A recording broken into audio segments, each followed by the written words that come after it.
یہودیوں کا بندر بننا۔ جیسے کہ اسلام میں جمعہ عزت والا ہے، عیسائیوں کے لیے اتوار اور ہندوؤں کے لیے منگل، اس طرح یہودیوں کے لیے ہفتہ کا دن محترم تھا۔ مگر فرق اتنا ہے کہ اسلام میں صرف ان لوگوں پر جن پر جمعہ کی نماز فرض ہے، جمعہ کی پہلی اذان سے ختم نماز تک وہ دنیاوی کاروبار کرنا حرام ہے جو نماز میں دخل انداز ہوں۔ عورتیں، بچے، مسافر اور بیمار لوگ اس حکم سے علیحدہ ہیں کیونکہ ان پر جمعہ فرض نہیں ہے، لیکن یہودیوں اور عیسائیوں کے ہاں ان سارے دنوں میں دنیاوی کاروبار حرام تھے اور خاص کر شکار کرنا سخت جرم۔ موسیٰ علیہ السلام کے بعد یہ واقعہ پیش آیا کہ بنی اسرائیل کی ایک جماعت بحر کلزم کے کنارے شہر ایلا میں رہتی تھی جو مدینہ منورہ اور شام کے درمیان ہے۔ یہ لوگ مچھلی کے بہت ہی شوقین تھے۔ رب کی شان یہ کہ ہر ہفتہ اس دریا میں بے شمار مچھلیاں نمودار ہوتی تھیں، یا تو ان کے امتحان کے لیے یا اس مچھلی کی زیارت کے لیے جس کے پیٹ میں حضرت یونس علیہ السلام رہتے تھے۔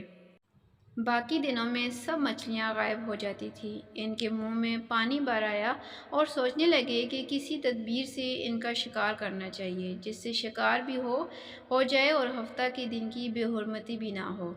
آخر ان عقل مندوں نے یہ حیلہ سوچا کہ دریا کے ارد گرد بہت سے گہرے غار کھود دیے جائیں اور دریا سے اس غار تک نالیاں بنا دی جائیں۔ جمعہ کی شام کو ان نالیوں کا منہ کھول دیتے تھے کہ پانی کے ساتھ مچھلیاں ان گڑھوں میں آ جائیں، اور اتوار کے دن ان گڑھوں سے پکڑ لیتے تھے اور کہتے تھے کہ ہم ہفتہ کو شکار نہیں کرتے۔ انہوں نے وہ مچھلیاں خوب کھائی اور فروخت کی جس سے یہ بڑے مالدار ہو گئے۔ 40 یا 70 سال تک ان کا یہ عمل رہا۔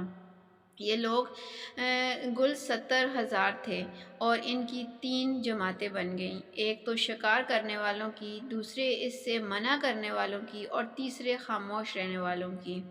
یہ لوگ کل 12,000 تھے، باقی سب شکاری۔ جب شکاریوں نے ان کی نصیحت نہ مانی تو انہوں نے اپنے اور ان کے درمیان ایک دیوار بنا کر شہر کے 2 حصے بنا دیے اور کہا کہ ہم ان کے ساتھ نہ رہیں گے کہ ہم پر عذاب نہ آ جائے۔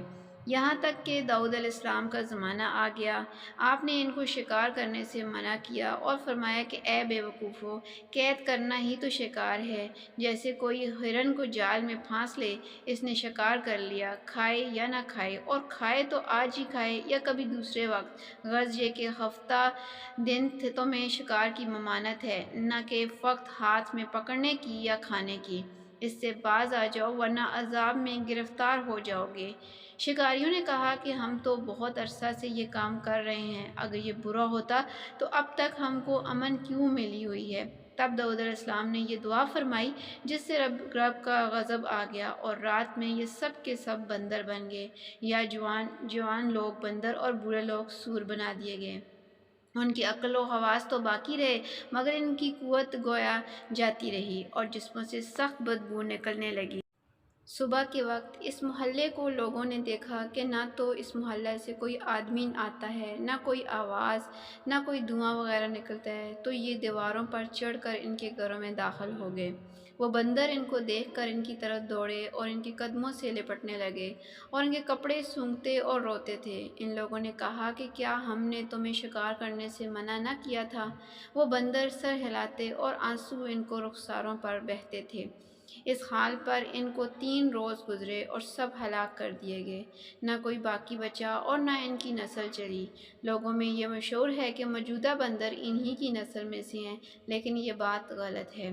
ان سے پہلے بھی بندر تھے اور یہ موجودہ بندر ان سے پہلے بندروں کی اولاد میں سے ہی ہیں، کیونکہ صحیح روایت میں ہے کہ کوئی مسخ شدہ قوم 3 دن سے زیادہ نہیں جیتی، نہ کھاتی ہے نہ پیتی ہے اور نہ ہی اس کی نسل چلتی ہے۔